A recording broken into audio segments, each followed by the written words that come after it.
Hello and welcome to the Rippling Pages podcast. This is the podcast where we have a coffee with the world's most interesting writers to inspire your reading and your writing. And it's all crafted and curated by me, Liam Bishop. Now, what can we learn about winning and losing the lottery? Should we be worried when our children get fixated on death? And what life lessons can The Sopranos teach us? These are the questions at the heart of Camille Bordas' collection, One Son Only, published by Serpent's Tale. What I loved about these stories, however, is their wonderfully dry humour, empathetic narratives of flawed characters, and deeply woven observations within the stories about how fiction works. Plaudits for Camille have come from George Saunders, Zadie Smith, and Percival Everett, among others. She's also a regular contributor to The New Yorker. She's written in French and English, and some of those English novels include The Material and How to Behave in a Crowd, the prior of which was also published by Profile. She's also happened to live in two of my favorite cities, Paris and Mexico City, and she lives in one of the cities that I would love to visit, which is Chicago. Camille Bordas, I'm delighted to welcome you to the Rippling Pages. Thank you. Thank you for having me, Liam. Thanks for being on the show, but I understand you're not actually in Chicago at the minute. Not at the moment. I'm finishing the school year at Duke University in Durham, North Carolina. So yeah, I'm not at home currently. My computer is very elevated on many cardboard boxes right now because there's nowhere comfortable to do this. So I hope this mountain doesn't crumble. But yeah, Oh, well, we'll find out, and the listeners will yeah, find it out as will be a well. But nice sound. I like it. It's a bit of treachery. That's a bit of treachery to the Yeah, yeah, podcast. yeah. We've got to get this in Yeah. before the box Also, falls. yeah, we might talk about it, but my back has started hurting a lot. I think it's Oh the no. writer's ailment. So like now I'm just like doing everything that I can standing up. So I'm yeah, but I hear it's normal. I'm friends with older writers and say, well, this is what happens. The upper back gives up at 27, and then in your late 30s, the lower back will go as well. Right. Okay. Well, I've just hit 35. I just hit. Okay. Well, it's good to know. Sorry to hear that you're enjoying that, Yeah, but otherwise, that's thanks fine. for sort of doing this anyway. And is that a lot of teaching that you do? Is that the kind of the life it's sort of leading? Yes, I think, yeah, right now, yeah, teaching, I love teaching. I was doing it for many years for master students, so people who really wanted to become writers. And right now I'm at Duke University. It's more for undergraduate students, so people who are like dabbling in fiction for the first time. Then, Mm, they love reading, but they have never really written anything before. So it's another type of exercise, and it's really, yeah. really fun. Yeah. Want to get into the stories and this collection, One Son Only. But Yeah. before we do, if you enjoy this episode or any other episode of the Ripping Pages, please leave a review, a 5-star review if you enjoy it that much on your favorite podcast provider. I love hearing from you. You can leave a question there, you can leave comments, and it boosts the show across those podcast providers and making sure that we get all our wonderful guests, into listeners' ears. But yeah, let's get into it, Camille. And Mhm. well, you don't write about creative writing classes, do you? But one of your novels is set within the MFA of a Yes. comedy writing class. And well, let's go from a joke to the opposite end of the spectrum, perhaps. And but because you do start with this, and you do start by talking about um, death, and you've sort of gone from jokes to death, and there's a lot of death, and there's a lot of discussion of it, at least in your stories. Can we just start by talking about the first and the title story, One Son Only? It's good to start like with the easy questions, like, like it's a good Yeah. strategy to start like with death so that I can solve it for our listeners and they can be like Well, let's have a relaxed. look Like at it. Well, I just find it very interesting that you've gone in with actually probably it's less so about death, um, and it's more about the relationship between the father and the son and how yeah. death features within their Yes. relationship. So can we talk about that?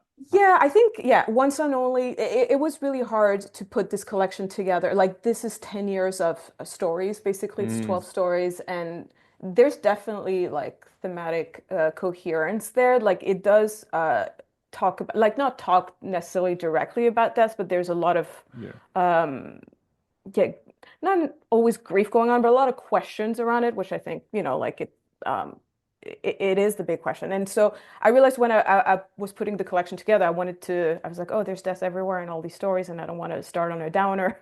But then the first collection opens with a series of death, like very much in the vein of like Bartholomew's Story of the School. But I do think it can be like a source of jokes. But in that story particularly, like I don't tend to write autobiographically, but that relationship between father and son was not my relationship with my father, but it's something that I see happening with my friends who have kids. Like there's an age at which children start asking questions that are very difficult to answer. And I see my sisters, my brother kind of struggle. How do I Mm, explain this to this kid? And I'm assuming it also triggers back memories to when they were children and had questions. So I don't know. I liked to think of these three generations because there's also the grandfathers, grandfather, father, and son, and mm, how they each like kind of try to make sense of it for pack it up for their children to understand. But mm, it seems in that case, in Once and Only, that the child has much more access and comfort in talking about it or thinking about it than the father does. So there's that friction there where like the kid is very comfortable drawing dead bodies, and the father starts freaking out a little bit. and it's got like characteristic humor that shapes your work, but it's just that dynamic of, and this is what I find interesting because reading your work and reading your stories, you seem like a writer who is very interested in writing about or trying to find Mhm. ways to how do we, whether it's death, whether it's jokes, whether it's something else entirely, how do we Mhm. talk about some of these topics? Well, there's like a lot of options. Like in my case, it was like more. I think there's a very honest route, which is like we don't know when it will happen, we don't know what comes after, and that's kind of be very scary for a child. And there's the option to lie or like or try to make up stories about how it all goes out. And I think like both strategies are valid, but I think they create very different types of people, maybe. Mm, And so I think, I mean, I shouldn't generalize, but in my case, there was like really honest parents, like, we don't know, it could happen right now, it could happen in 80 years. And so I think that created the kind of anxious person I am, which is who is always thinking, oh, is it today? Is it, like, so it's just like mm. there's a sense of urgency, but also like I make fun of it a lot because obviously I'm able to, live a normal life in spite of this anxiety. But I think I learned to kind of make fun of it a little bit, and I think what I want the stories to be is, or they're also funny, hopefully. And but yeah, I think it is the big question. The problem with this is it erases everything else, and so like yeah, I like to have my stories very alive on the page while they can. And Mm. that's the thing that comes at the end. Like they try to ignore it or face it on. It doesn't really matter. The outcome will be the same. But yeah, in the Mm. meantime, they do their things and have their weird conversations. Yeah, and it seems to be that expectant. Right, there's a part where they talk about so Ernest Mhm. was drawing all of these scenes, which would be, yeah, I guess would be quite shocking to a parent. I mean, I'm not a child. I'm not a child. Obviously, I'm not a child. I'm not a parent. But Oh I, no. I guess I can think that's when that consciousness of that came to. But what I find is that it's that idea around the sort of expectant reaction, and I guess why was it the dynamic? Because it's rather than the child that feel concern about, it's more the reaction of the father, Yeah. Yeah. and that's what you're honing in on. And I think that's as him as a writer. I try to inhabit his perspective also, I think out of curiosity. So the child is more like what I would have been. So I was not so curious about, I mean, I was not as traumatized, but I did have a lot of questions that remained unanswered, and it created a lot of anxiety. So the child, I was not so interested in exploring his interiority was very familiar to me. So it was more like, what do you do as an old, like now I'm in my late 30s, like I'm at the age where I could potentially guide a child or a teen, like, so what would the things be that I could tell to reassure them? Mm, Is it better to be honest, or is it better to be comforting? So yeah, like it's more like this dynamic of what stories do you tell a younger person to help them, like, yeah, through life? mm. Yeah, and I love that. There's a real tenderness, but there's also real dry humor to it. Yep. I love the child's name, Ernest. Yes. He is very earnest. But I think it was just there's so many ideas within that then about that whole dynamic of him drawing these, him trying to depict death, him trying to depict Yeah. something. Yeah. and how the people respond to that and how the father responds to that. And they do things like which we all, I remember this as a child. We get our best work at school put on a refrigerator, Yeah, on the yeah, yeah. fridge. Yeah, and his drawings are not for public consumption. So yeah, yeah. But yeah, I liked also, yeah, to go through a child, through his thoughts, through his drawings.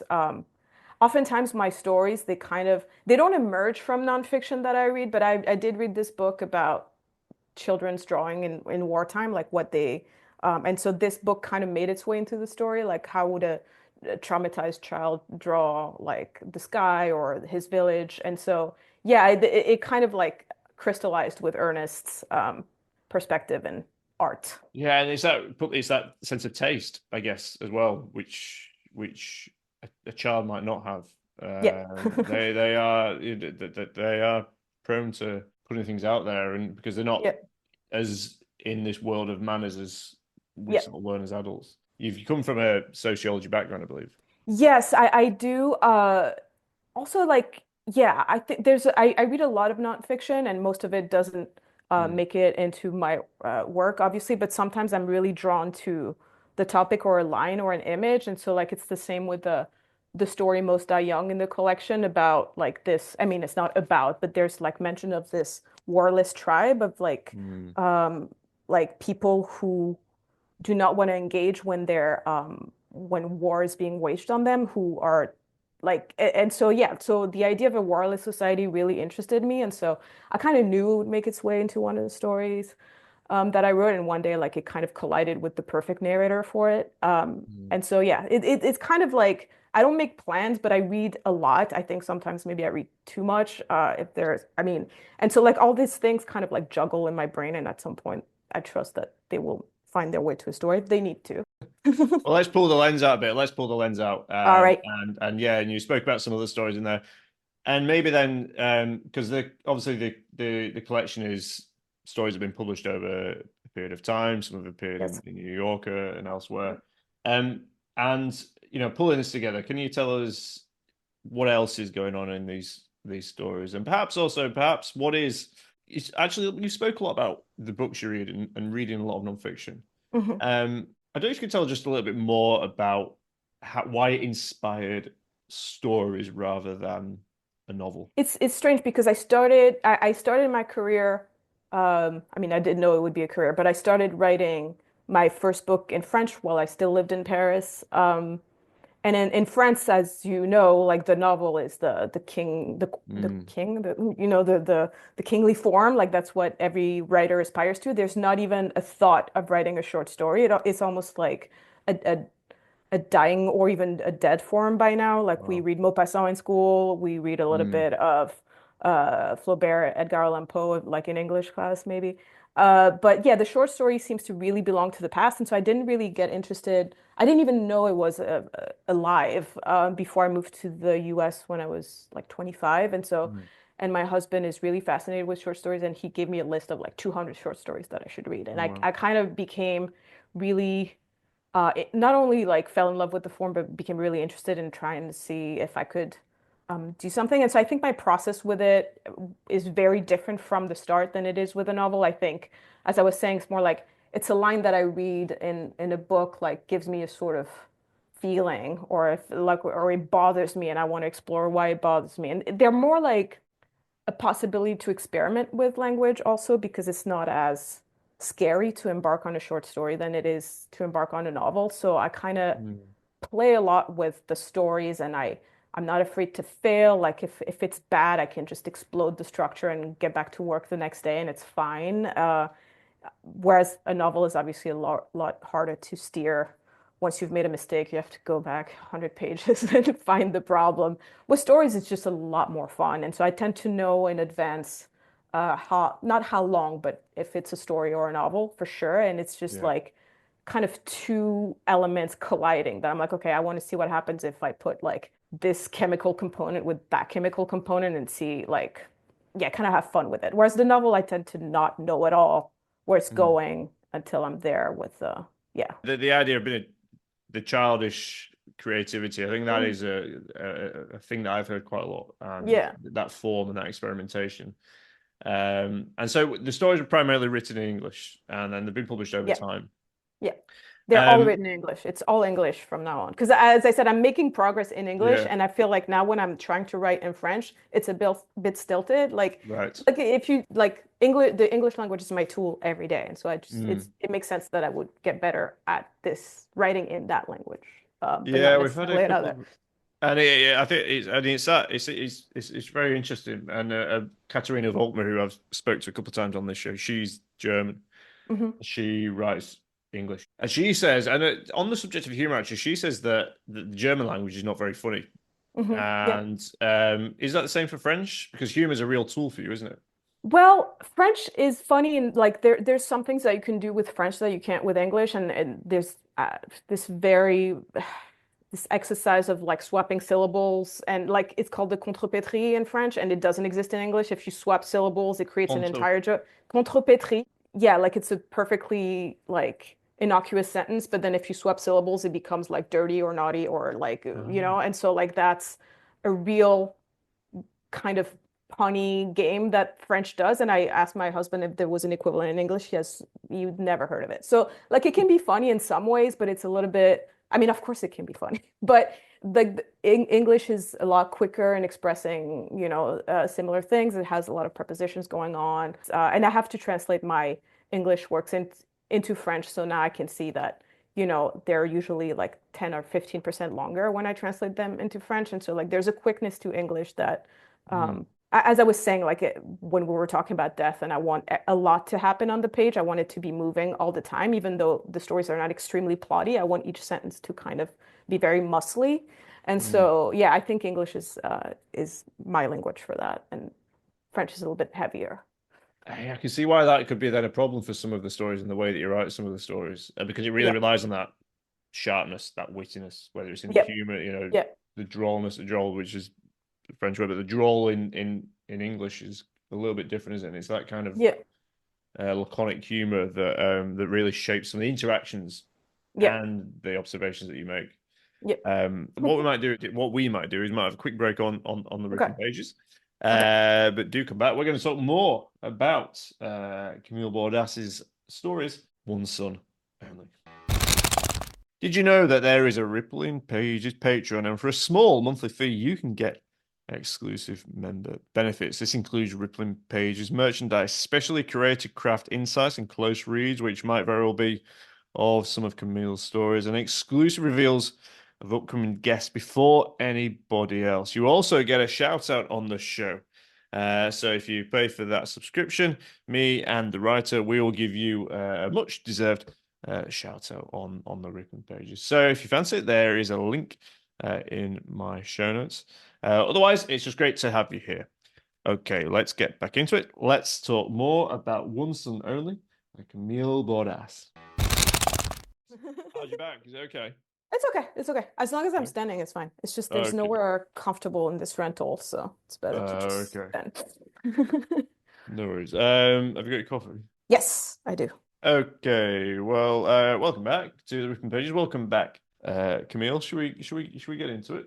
Yes. It'd be awkward if you said no, wouldn't it? But now shared understanding at least. Um, but as well as there's comedy, there are jokes, there are dreams, there are Mhm. nightmares that you write about. And one of the words that I couldn't pick it, and I was preparing this interview, and the word that I wrote in my notes was animation, and I thought, is there a better way of saying this? And I couldn't find a better way of saying it. What it seems like you're really in all of these, because these are about language Mhm. and they're about hidden meanings, I guess, Yeah. or slips in some instances. Yeah. And it feels like that you're trying to find ways to understand what brings a language alive. And if I think back to your earlier novel, the material, there are lots of discussions within that.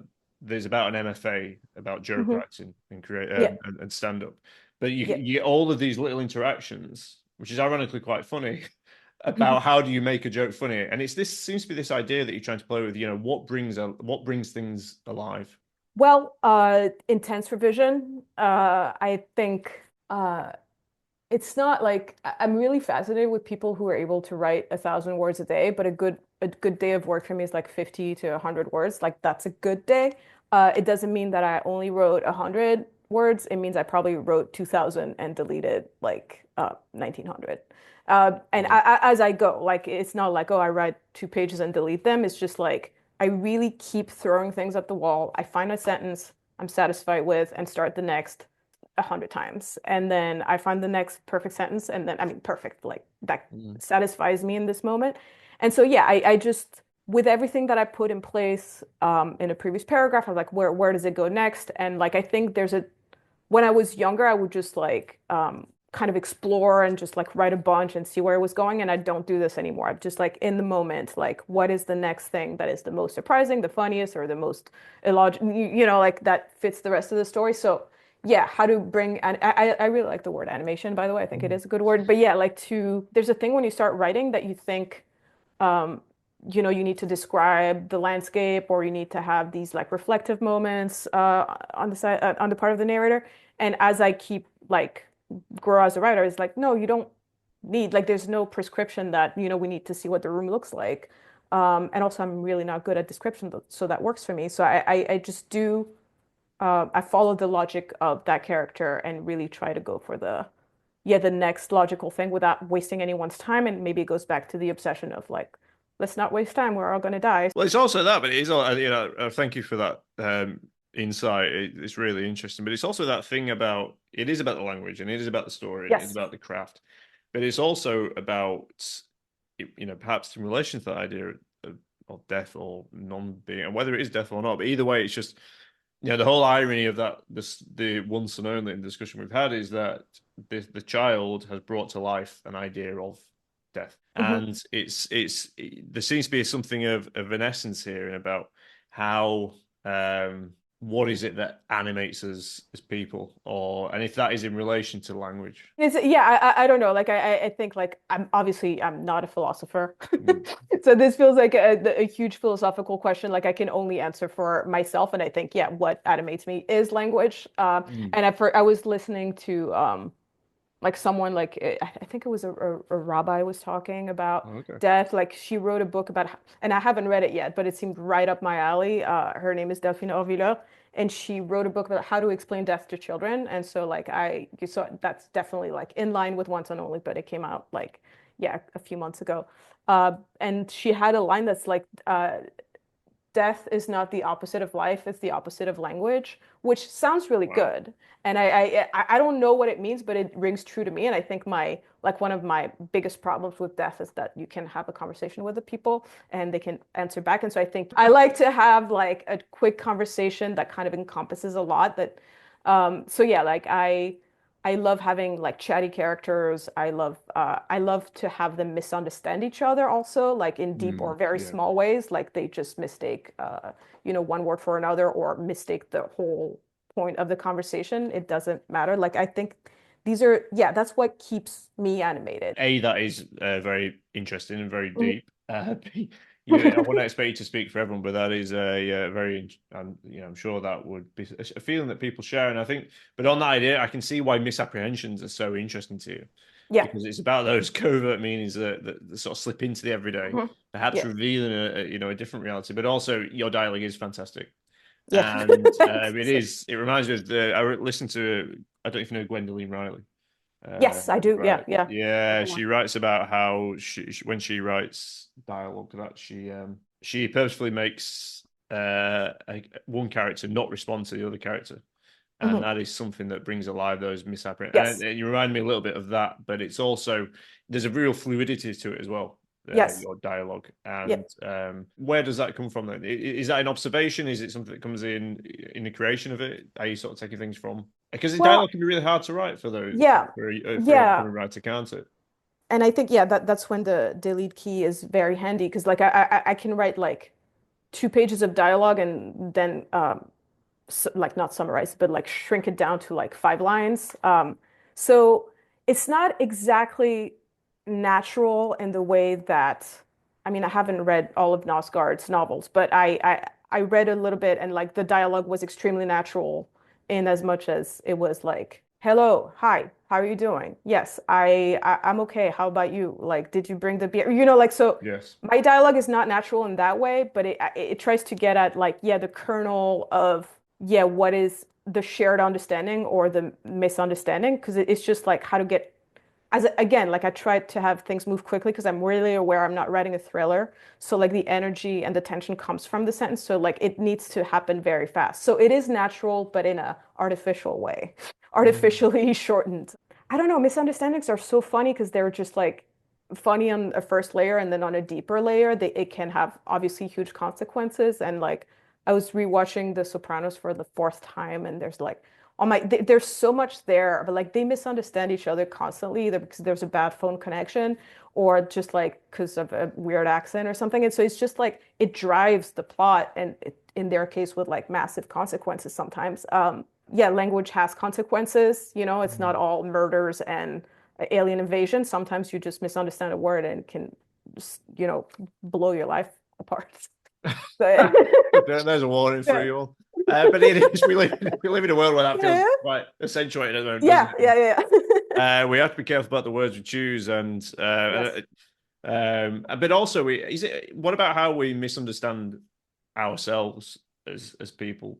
Because there's a Well, lot of that, yeah. characters within your stories that they get it wrong. They get it Yeah. wrong, and they Yeah. don't really understand within themselves what the the truth is of their Yeah. reality. But they get themselves wrong, don't they? Basically. Yeah, but yeah, like we do that all the time. I mean, I don't know if it's the case for you, but I don't have a full-on understanding of what makes me do what I do, or I think it's again like it can be very funny to explore that. I think also there's not an imposition of the culture, but like yeah, like they want like there's like oh get to know yourself, like really meditate, get in touch with your like trauma or get in like go to therapy, which is great for a lot of people. I don't think it like it should be an obligation. And there's this story understanding the science where like one of the Mm. characters she's a side character but still like she just doesn't believe in therapy, and so I she doesn't like there are people who actually don't want to know themselves, and I can absolutely respect that. I pick and choose what I know about myself. Like there's some things like as long as I'm not hurting anyone, like I can be fine with all the things I'll never know about my reasoning or logic or I guess, yeah, I guess there is something to be said for that, isn't it? You need to be comfortable with not knowing things about yourself as much as Mhm. you do trying to know yourself, and that can be Yeah. difficult, can't it, sometimes. I mean, I don't know if you can talk a little bit more about that character in understanding the science and. There is a character who kind of posits that the more you know about yourself, the more useful you are to society. And like she gets some pushback from a couple, like from one mainly. It's like, no, like knowing yourself doesn't help anyone Mm. else but you. And so there's two different characters who don't really believe in self-knowledge. One because she thinks she knows everything already, and one because she's afraid that there's not that much to know. And that Yeah. would be stressful to realize that actually there's not that much about me that makes me me. And Mm. so she doesn't want to dig at that. She's content, like, I mean, content might not be the word, but she's okay not knowing more than she does. Yeah, but there's a real melancholy to that story as well, and Oh, perhaps yeah, yeah, I yeah. felt that a lot more than I did in the other stories because it focuses Yes. around someone's cancer diagnosis. Yeah, yeah, yeah. And I guess the opposition to that then is, I guess, why would that diagnosis trigger that journey for them? In the other ways that, when we talked about, I guess, illness and death, it hasn't done for the other characters.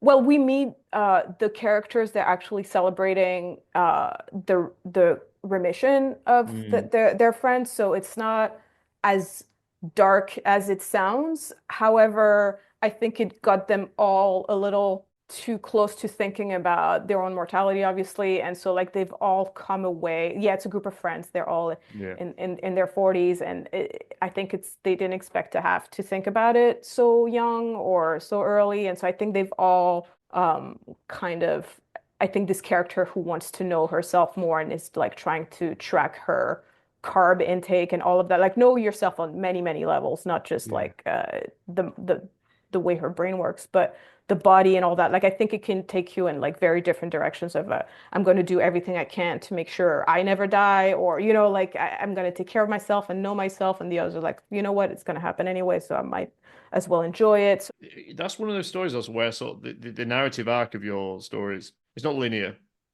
Yeah, no. And it also, I don't know whether it's informed by some of the themes that you're talking about, but it kind of really, it doesn't, it doesn't, not to say that every, story should follow a particular narrative arc, but it's one where, and it's one where it made me think, how do you plot that out? Is it plotted Yeah. out, or is it more, It's yeah, no, it's not plotted out at all. It's like none of these stories are. I'm right now working for the first time in my life on a book that is semi-plotted. right? I know a couple things about it that are gonna happen.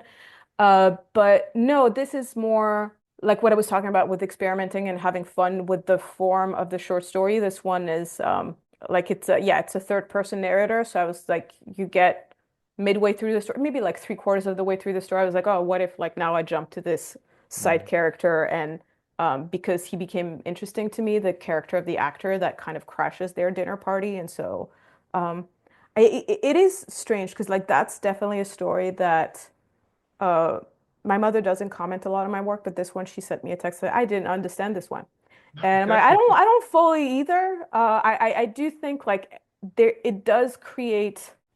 It is un it unsettled me a little bit that it went there. It's this character, yeah, that yeah. I don't want to spoil it, but yeah, like it. There's this switch in perspective, and it takes us to a movie set, and so it's very far from the concerns that were raised at the dinner table between the friends. Like suddenly it's just like a Hollywood action movie, and so very different than the questions of self-knowledge and like fear of death. But they seem to echo each other in a way that, again, like one element against the other, it felt like it interested me. And so I kind of try to trust when something interests me that it will interest the reader, and it might not interest all readers. But I've had it's weird, like that's one of the stories I've had the most emails about after it was in the New Yorker. Like I usually, Mm. when there's a story in the New Yorker, I get a few emails for a few weeks of people who just read it or catching up on their New Yorkers. And like this one, people really liked it. And I Okay. didn't expect this necessarily, but I feel like there's something, yeah, unsettling about that juxtaposition that some people respond to. Nice to get feedback as well. I'm Mhm. sure. Yeah. But yeah, it does that thing of form that you're writing. It's not, I won't go. This is, I know you're experimental, but it's not an experimental Mhm. No, it's not experimental, but I by any means. experiment. Yeah. Yeah, but it is, it's a very, it's hard to sort of track in terms of the way it sort of comes back in on itself. Yeah. And I don't think this is just that, we talk about sort of how meanings reveal to ourselves in the world, and sometimes it is not Yeah. always in a linear fashion. Yeah. Um, in terms of that narrative arc, and we've spoken about the way that you do or don't plot. Yeah. And one of the stories that I felt like this is in Beyond, Hmm. which is I mean, as many of this, it's a wonderful story, and it's so crafted, so layered, full of little jokes, cultural references, and then it does this thing of showing a character appearing to be on a certain kind of journey. And I don't know if it relates to that idea of knowing thyself or not knowing Hmm. thyself. There are, as I was saying, there are decisions that are made with every sentence you write down. And so I think like I kind of knew from the start this one would just stay in the same place with the same cast of characters, no like widening of the lens or whatever. So I think I knew where it would be set for the duration, the kinds of interactions that would go on, because it's at a weight loss camp for teenage boys and girls. And so I knew that there would be a lot of, not a lot, but some time spent in yoga class for the children and some time spent in therapy or like talking to a counselor. So I knew this would be basically the frame. So the surprises came from other aspects of the story. Yeah. There's also some imagery within that story about dead birds that does recur in another story. It Yes. recurs Yes. to it refers to a TV show that you've mentioned, which is The Sopranos, and you've mentioned Yes. The Sopranos already, Yes. and it's on a particular dynamic within The Sopranos. When did this come to you? When did you think this has got to go in? I mean, I have deep love for The Sopranos. I have deep love for James Gandolfini. I think he was the best actor of his generation, and like not just in The Sopranos, but everything else he was in. And I think like in terms of, I don't tend to like really feel. much when celebrities die because like I don't know them, and so I mean I can see that it's sad they'll never be in anything again. But James Gandolfini was a huge. I don't know. I felt like I was fated to meet him in some way. I have a fascination for great actors, and I'm really angry when an actor is not good. Also, that's something that I analyze nonstop. Like Oh I dear. can see like yeah, why. Yeah, like I'm like when I see bad acting, I get really angry because that's a Right. profession that so many people are passionate about and don't get a break and whatever. But so I have a lot of love for The Sopranos, for the writing on The Sopranos, all the relationships on The Sopranos, the humor, the misunderstandings, as I was saying. Like this seems very true to life. But like what you're referring to is strange because I didn't make the connection with The Sopranos before you said it. The dead bird in the story, I Oh, didn't right. Well, at all. I think I have a thing with dead birds and birds in general, and I didn't connect these two. And I think the narrator, I mean the protagonist doesn't connect it either. So you made the connection that neither of all us, right. but it's definitely there. Well, it's interesting because so they rip in The Sopranos. The opening scene is James Gandolfini, Tony Soprano, Yeah, mobster. yeah, Quite a formidable character, isn't he? To say the least. yeah, Saving this bird from his swimming pool, yeah, yeah. and then he Ducks. speaks. Yeah, Yeah, a duck. Sorry, yeah, that's it, isn't it? And then he speaks about yeah, it's a bird. Yeah. well, but he speaks about it with his therapist, and that dynamic Yes. is. I do like The Sopranos, but for all the things in TV, there's something absolutely hilarious to me about a mobster going to a therapist. Yes. And Yeah. the whole dynamic of therapy and psychotherapy, you're supposed to sort of reveal everything. There's certain things you can't Yeah. talk about. What's the benefit from this? And they talk about Yeah. the scene, but then you recreate that scene within that. Why did you do that? I was really interested in the character, this little boy who he wants to be an actor. And I think he's a fan of The Sopranos. And so he sees an opportunity when he's finally, I mean, finally, he's not finally in therapy. He never dreamed of being in therapy, but since he's there at this camp for this weight loss camp and he has to have these sessions with the therapist, he takes it as an opportunity to work on his craft and ask questions. And I think maybe that's you can't really know ever what someone else experiences. And so I think like what I was talking about, like trying to place myself in the shoes of the father and one son only. I think like I try to inhabit all these characters as a like way to cope with the fact that I can only be myself and I want to try different identities and ways of speaking and ways of thinking. And so like Eugene, the kid in that story, I think he's very similar to me in that he sees the therapy as an opportunity to know what's normal and what's not, what people think.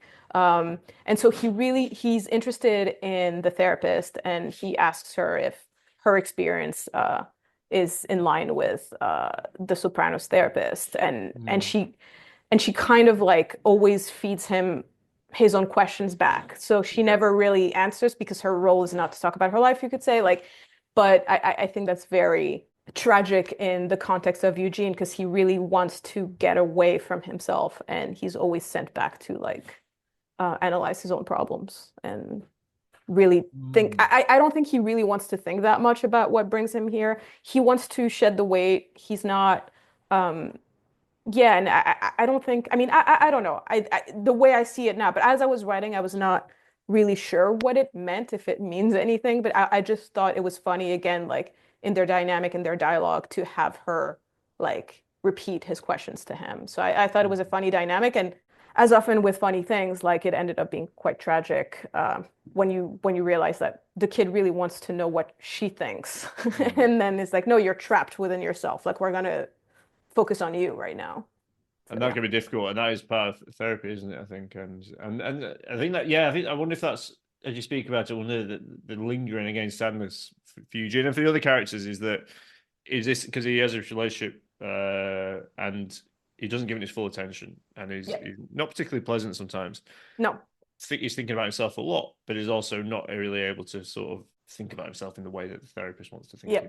I mean, what did you see then in that portrayal of Tony and his therapist, Dr. Melfi, played by Lorraine Bracco? I mean, I think it's just I don't know. Like it's I don't tend to overanalyze the things that I love because then I'm Fair afraid to like break the magic. But I don't know. It's just like I mean, it helps that this show is, I think, perfectly written. So like I don't know, Chase wrote all the episodes, but it's just like consistency of character. You know, like he always has a reason to do what he does. There is internal logic to his character, and like Gandolfini seems to understand that. Yeah, I don't know. I mean, it's very cliche, but it's just like when I stop seeing the acting is like and it's similar when I read, when I stop seeing the writing in some way, and I'm just like out of myself conversing with an author like brain to brain, and I'm not like analyzing it, or I'm not saying, oh, he did this.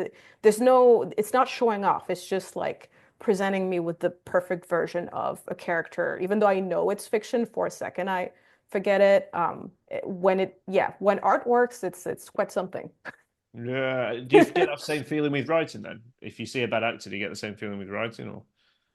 Well, when I'm writing, no, I do not enter a flow state. I never forget, unfortunately, that I'm writing. But like when I edit, however, I can sort of like be very comfortable, and I love cutting, as I was saying. It's not just deleting as I go, it's whenever I revise first draft, second draft. Like I love like shaving off syllables, sentences, entire paragraphs. Like I love lightening the thing in order, I think, to create this conversation, as I was saying, like brain to brain, like is the reader uh like I tend to like imagine a reader who's smarter than me, or like at least thinks at the same speed. And so I'm trying to match the pace of a reader's brain. I'm like, oh, he doesn't need this, he doesn't need that, he doesn't like this is condescending, this is too much information, etc., etc. Is that where the you know the magic happens, so to speak, when you're doing that kind of work on the story and the writing? Well, it's I mean, it's hard to speak of magic at any point in the process. I don't even know what drives me to write because it's so difficult.